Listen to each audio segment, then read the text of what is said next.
lagi di sini dengan Kak Shirley. Gimana nih kabarnya? Semoga kalian dalam keadaan sehat selalu ya. Berenang di kali, menabrak cumi. Wah, senang sekali belajar ekonomi. Jadi sebelum kita belajar lebih dalam lagi, baiknya kita berdoa terlebih dahulu ya menurut agama dan keyakinan kita masing-masing.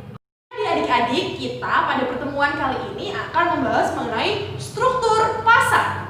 Apa sih sebenarnya struktur pasar? Jadi di dalam struktur pasar itu kita nanti harus mengetahui mengenai apa sih pengertian pasar dan apa sih fungsi pasar dan juga apa sih peranan pasar dan juga macam-macam pasar itu apa aja ya.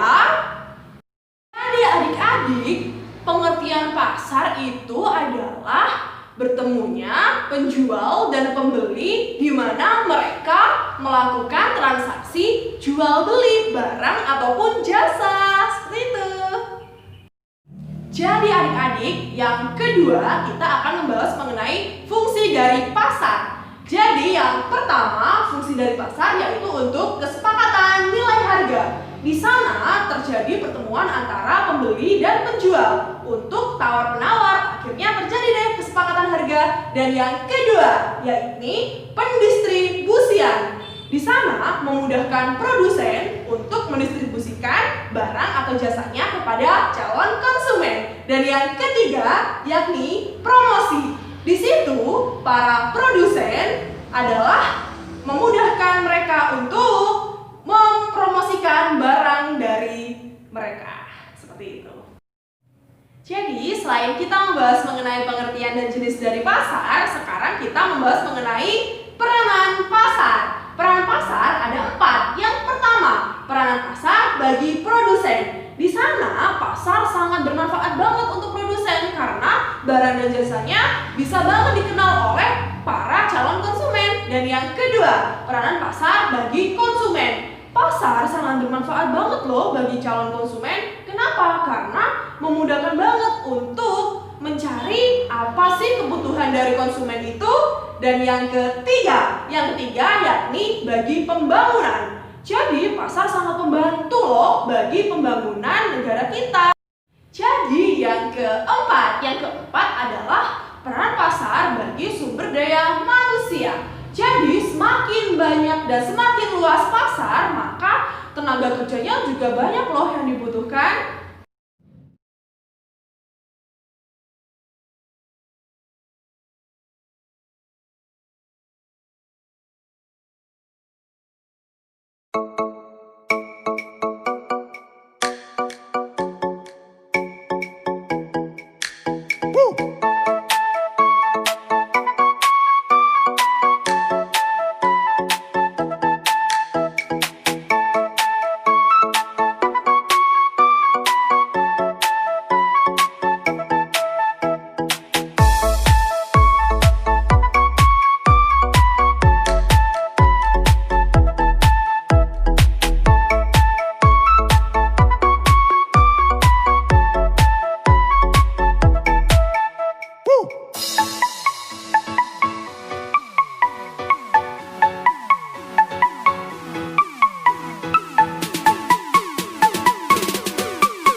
belajar, kita akan membahas macam-macam pasar.